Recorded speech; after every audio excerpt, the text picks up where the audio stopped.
What is going on, ladies and gentlemen? Welcome back to Auto Auction Rebuilds. Today, boy, do I have a video for you.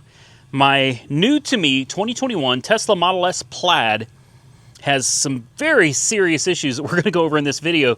And to top it all off, I've been arguing with Tesla over these issues. They're trying to charge me for items that should be covered under warranty, and they also told me my car was sold as is with no warranty. So why don't we come over here to my Model S Plaid, which has been sitting in my field of broken dreams. All of these old cars that don't get used is where I have chosen to park this until we could get some pretty serious issues resolved with it. This car has been giving me a lot of problems. I recently took it on a 1,200-mile road trip to Indiana and back. It was actually more like 1,350 miles round trip. You can see this expires October 31st, 2024, which means I bought this on September 31st. No, August 31st, I guess. Somewhere around there. August 31st, 2024 is when I think I bought it. Anyway, as of the making of this video, today is September 30th. I've had this car for just under a month, and it's had all kinds of problems since I bought it. And I haven't had an opportunity to get it into Tesla because, unfortunately, when you make an appointment with them, you are looking at about 2 weeks out before they can get the car in, and then you have no idea how long it's going to take to get the car back. You also don't know if they're going to give you a loaner car to replace the car either. So that's lots of fun. So let's start with some of the basics. Nasty wheel vibration. Been there since the day I bought the car. Now, here's the great thing about Tesla. They don't let you test drive them. In fact, you don't even see a picture of the car before you buy it. They let you know that it's black with black interior, and that's it. They tell you if it has a yoke, and they tell you which wheels your car comes with. I opted for the 19-inch, more aerodynamic wheels because these add about 50 miles of range, 50 miles of range compared to the 21-inch Arachnids. Also, the 21s are notorious for eating up tires crazy. And they're also known for breaking the rims regularly if you live in an area full of potholes like Oklahoma. So the color, didn't really care about the interior or the body color. Not a big deal to me, but I had to have these aero wheels, the 19s. That was an absolute must. I found this, and it was the cheapest Model S Plaid that Tesla had on their website at $58,000, and that included full self-driving. That included the 8-year, 150,000-mile powertrain warranty for the battery and the tri-motors. That includes an additional 1-year bumper-to-bumper warranty added on to the existing warranty that the car is still under, plus I think another 10 or 15,000 miles added to that warranty as well. So the car was advertised as being under a bumper-to-bumper warranty for quite some time, and obviously the powertrain's under warranty for a long time. So when I got the car, first thing I noticed, because they don't let you test drive, when I bought the car and I drove off with it, vibration. Around 55 miles an hour, goes away around 80, comes back again around 90, then it starts going away around 120, 130 miles an hour. Very odd vibration, but I could tell this is coming from imbalanced tires. Crossing my fingers, it's not a bent wheel. It was sold to me from Tesla, frontline ready, turnkey, ready to go. It was sold with the tires not even being balanced. Come on, guys. Next, this I came to find out pretty quickly too. When you get in the car, this is great. Now, forgive me, the car is filthy. All right, I have not driven it since I got back from a long road trip. The car has just been sitting here, and I'll explain why I don't drive it. 7 Sentry notifications, and I'll bet one of them is the door opening. Let's see. That's me. Okay, we're not going to mess with Sentry. I don't know when that door popped open, but at some point it did. So the car currently has, how many miles on it? Is it software? It has 8,000. Wow, I put some serious miles on this. I bought this car with 4,000 miles on it. It's got 8,745 miles. I put a lot of miles on this car since I've gotten it. I've been driving it everywhere. Full self-driving. It's on the latest software update, which is version 12. And full self-driving is 12.5.4. So all the latest and greatest. We have the ASS, actual smart summons feature installed. It's got the latest full self-driving, everything. It's a great car, but it does have some pretty serious issues, such as, watch this. Oh, that's Tesla messaging me right there. Okay, so when you get out of your Tesla, you push this button, the door opens. In an emergency, you have a mechanical lever right here, but if you use that lever, it's liable to damage your window trim. So, car is off. In fact, let's do this. The car is already off. Let's start the car by pushing the brake. All right, everything lights up. The car is ready to go. Air conditioning is blowing. We're good, right? Now, if I were to get out of the car should shut itself off. No problem. Okay, we're gonna walk away from the car. As we walk away, door handles should go in, mirrors should fold in, and the car should shut off, except it didn't. The car is still on. In fact, I'm gonna take my phone, which is the only key that I'm currently having on my person for this car. I'm gonna sit it way over here. Now I have no key for this car. Now let's walk over to the car. The mirror should be folded in. The car should have turned itself off because there's nobody in it. But wait a minute. What's this? Headlights are still on. Mirror's still open. Door handle's still open, which means if I had gone into a store and walked away from this car, left it alone, guess what? Look at this. Oh, somebody can get right in my car. Now I have no key to this car. The car is on. It's literally on. Now, I don't think you can drive it. See, no phone key detected in the cabin. So you're not going to drive off in the car. That's good news. But the bad news is you still have access to everything. You have access to my entire car, my recordings. You have access to my navigation, where I live. You can have access to my garage door opener. You literally have access to anything inside this car. And the only way to turn it off is you have to go into safety, scroll, power off, and power up. But here's the kicker. Okay, here's the car is off now, right? It's off. Here's the kicker. As soon as somebody opens another door, it turns itself right back on again. Yeah, the car is now turned on. So as soon as another door is open, if somebody is getting out of the car, you have to wait for everyone to exit the vehicle. Your door has to be open, and then you can power the car off. If you don't do it in that order, this car will be left running all the time, and it doesn't turn off. It will sit there all day long, and it will play music. The screens will stay lit up. The air conditioning stays blowing. Yeah, I was wondering, where the hell is all my energy going? The car doesn't ever shut off. And here's another good one, guys. Let's see, can we roll this window down? Yes, we can. I need to roll this window down for a reason. Let's get in the car. All right, here we go. We're in the back seat. Okay. The car turned off. On its own this time. Are you serious? Okay. That never happens. Anyway, here's the button to open the back door. Uh-oh. I don't know how well you can see it, but there's a button right here. If you push this button over here, see, door opens. Bingo. You push this button over here. Nope. Nope, you can't get out of this door. Not at all. So you have to open it from the outside and then roll the window. Oh, look, car's back on again. There we go. Yeah. Everything is back on again. Very strange. Just kind of turns itself on and off, I guess, whenever it wants to. So there you go. Okay. That's a big deal, guys. A car not turning itself off is a big deal. Not being able to get out of this door is also a big deal. Next, not as big of a deal, but take a look at the weather stripping. Oh yeah, just flopping in the wind there. I live down a dirt road. This car gets very dusty inside. Why?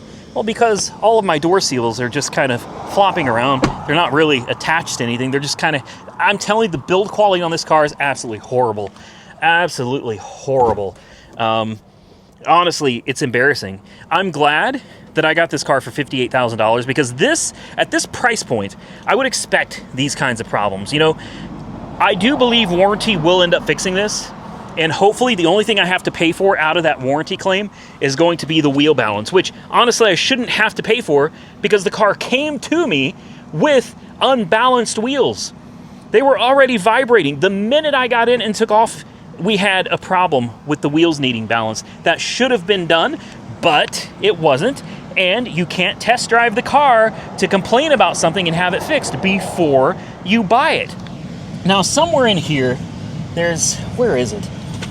I've got a door seal issue, but I can never remember where it is on these, and I've been fighting with Tesla. That's the next big issue with this car, is you don't get to talk to anybody. You have to text them. You're always texting people about what the problem is. Oh, down here, these pieces just flopping around, not actually attached to anything, it's just, and I think it's this door that's the one that's actually really rough down here. Yeah, right here.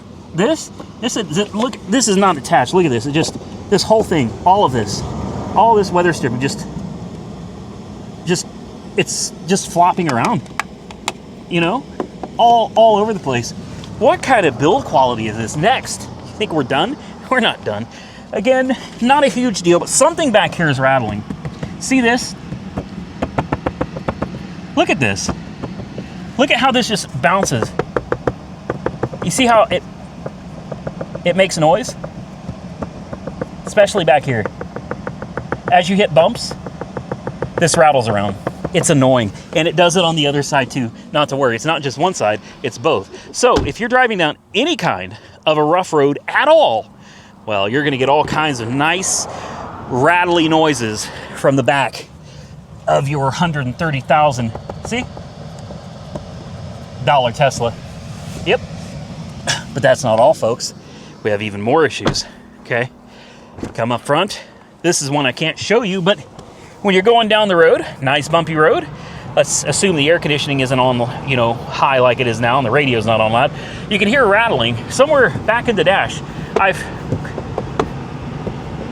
don't know. I've grabbed on things as it's making the noise, and I can't seem to shut it up by pushing on things. So it sounds like it's actually something back in the dash somewhere. Don't know where it is, but it's back there somewhere. Next, you thought we were done. No, we're not. I get warnings all the time about my cameras. In particular, it seems to be this camera, the driver fender camera, and the driver pillar camera. I keep getting notifications from the car as I use full self-driving constantly. I let the car drive itself and it does phenomenal. It is so nice to take a road trip, especially something that's going to be 10, 12 hours away, and let the car do the majority of the driving. But we run into problems because I get notified that this camera and this camera randomly, not together, not always, sometimes that one, sometimes that one, sometimes both of them, but there comes a notification on the dashboard that says, guess what? Camera's obstructed. That's right, your camera, your driver fender camera or your driver pillar camera is obstructed and full self-driving has been degraded.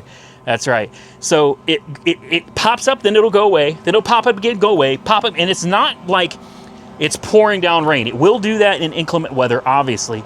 But I've been driving around on a nice sunny day, and I get notified that my cameras are having problems. Well, guys, I haven't washed the car since I took my trip, but that camera, it's not obstructed. There's no obstructions there. And this camera right here, nope, not obstructed, not at all.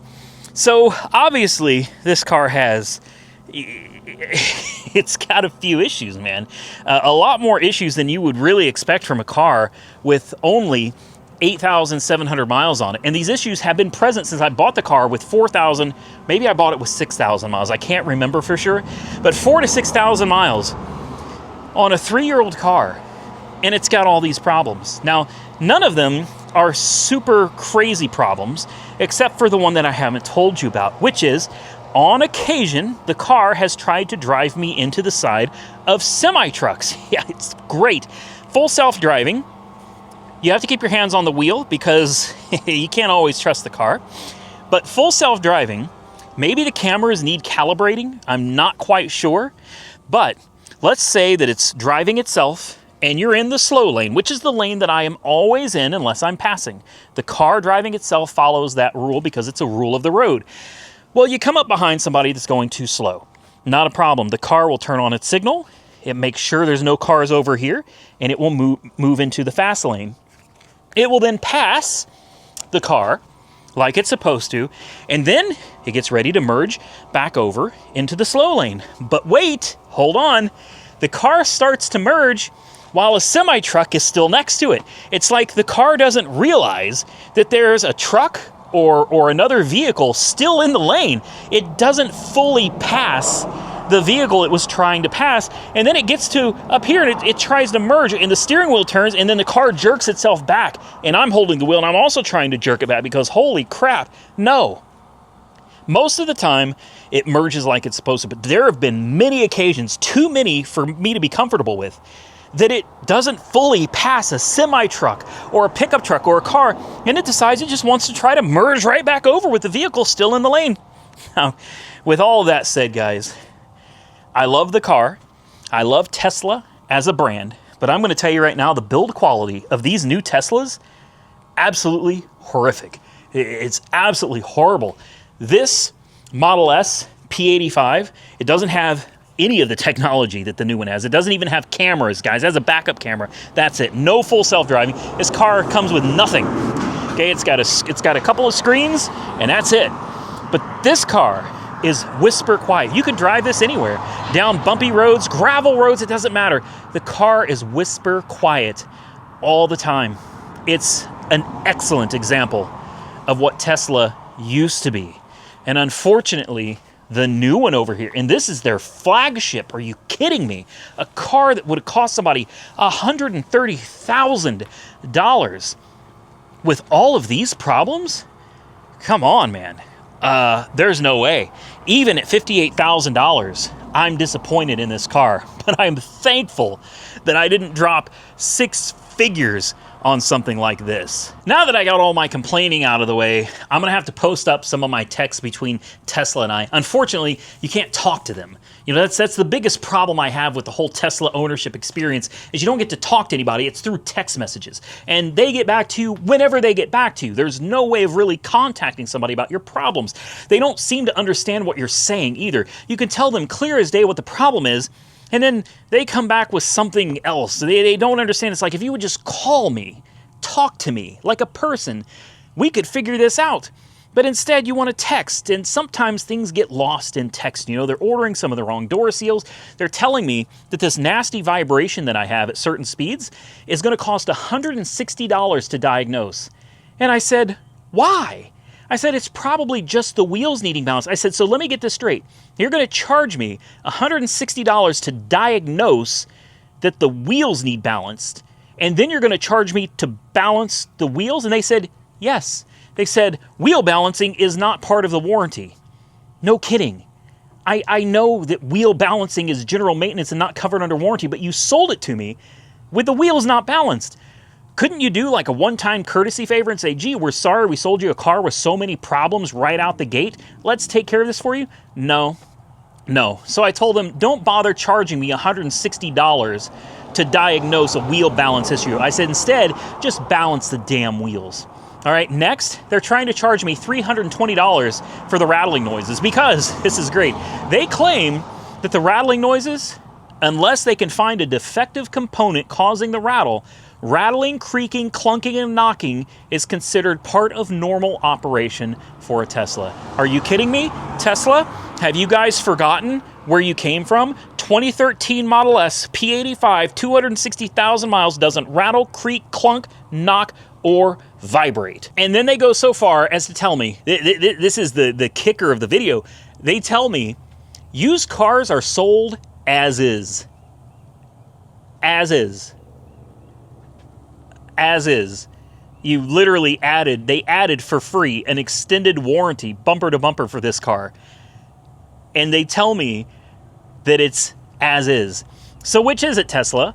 You sold me a car with documentation stating that I have extended warranties on everything, or my car doesn't have a warranty at all, and anything that's wrong with it, I get to pay for out of pocket. So here we go, guys. This is where the journey begins. We're gonna do all of this in one video, from me complaining about everything wrong with the car and showing you all of the faults that this car has, to getting it into service and hopefully getting it back. I'm gonna tell you right now, today is September 30th, 2024. I've had this car for right at a month, just maybe a day or two under a month I've had this car. And I've dealt with the problems, and now that this back door, oh, I didn't tell you about that, did I? The back door opens itself randomly. You never know. It's so much fun. It's like going on a roller coaster ride, but you have no safety gear, you know, no bar going over you, no seatbelts, nothing. It is so cool. You can be going down the road and poof, the door pops open. You can park your car and you'll come back and the door will be open.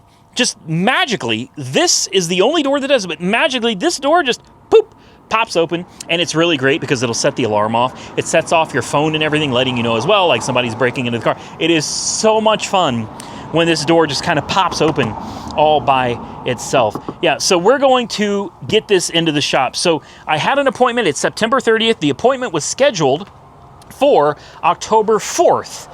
But they said due to parts availability, they can't get it in until guess when? October 17th. October 17th. Guys, we're talking almost 3 weeks away before they can even get it into service. And then who knows how long it's going to take to get it fixed. So let's pick this up, hopefully on October 17th, when we take her to the service department. And then we're going to find out if they're going to give us a loaner. Well, it's finally that time, guys. 7:03 in the morning. We're about to head out to Tesla in Oklahoma City. I thought we'd get some night shots here with the new Osmo Action 5 that I have. Super dark out here, as you can see.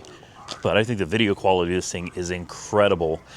Tesla actually pushed back my appointment. I'm a little upset about it, but they pushed it back by another week. So it's been about 3 weeks since we first scheduled the appointment. It is now Wednesday, the 23rd of October, 2024. So we're going to take it in. We're going to see if they're going to give us a loaner car and what kind of loaner car that's going to be, because I have no way home. And then hopefully they can get all of this stuff fixed. So let me get a few things together. We're going to load up in the car.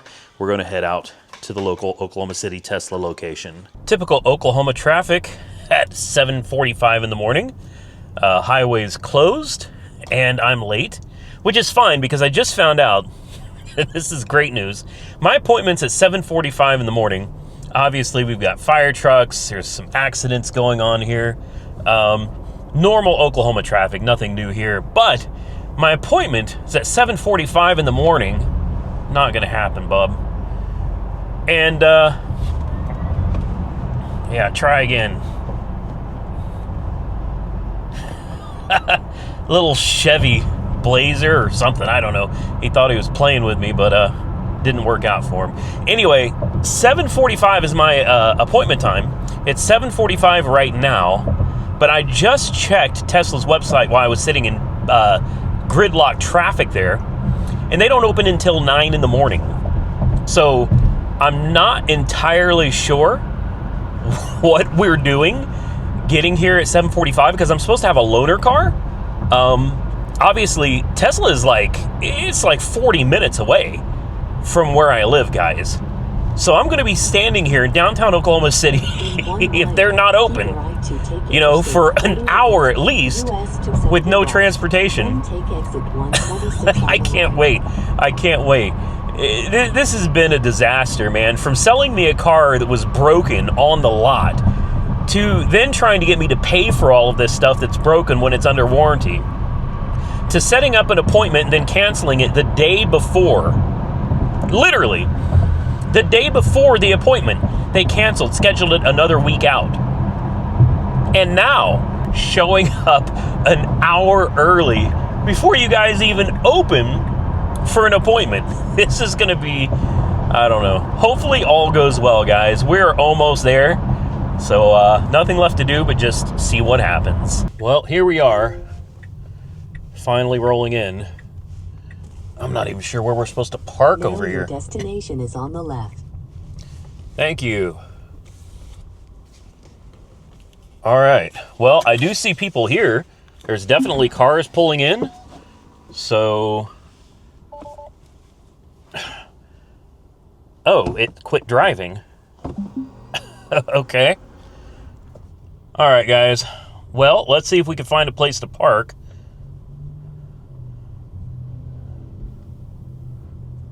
No, they don't look open.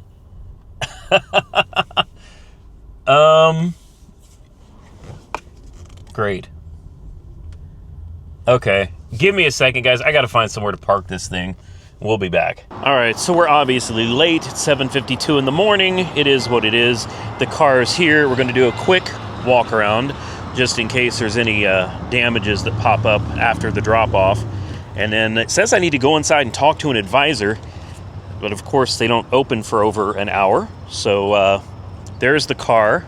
And I guess we're going to walk inside, see if we can't find somebody, hopefully get a loaner car, and hopefully it's something at least comparable to this, like at least a Model S, or maybe, if we get really lucky, they'll hook us up with a Model X. So 1 hour later, here we are with a Tesla Model Y long range.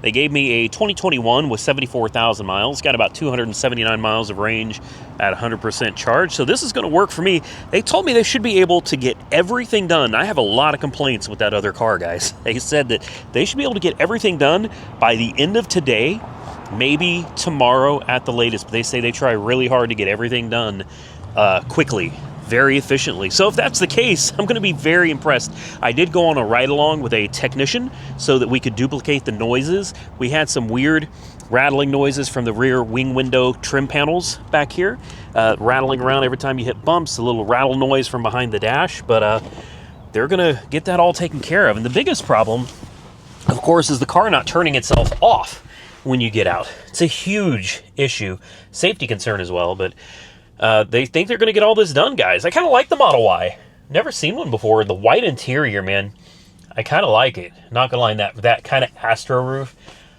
I do love Tesla, guys. I really do. It's kind of a pain today, but we got in. Took about an hour. We're out. We're in the car. I'm going to go run my errands, and we are going to come back. When it's time to pick up the car, we'll figure out how long it took, how much they're going to charge me. Remember, we also had vibrations that they're going to make me pay for out of pocket, even though it was sold to me that way. But, you know, it is what it is. I can't control what they're going to charge me for.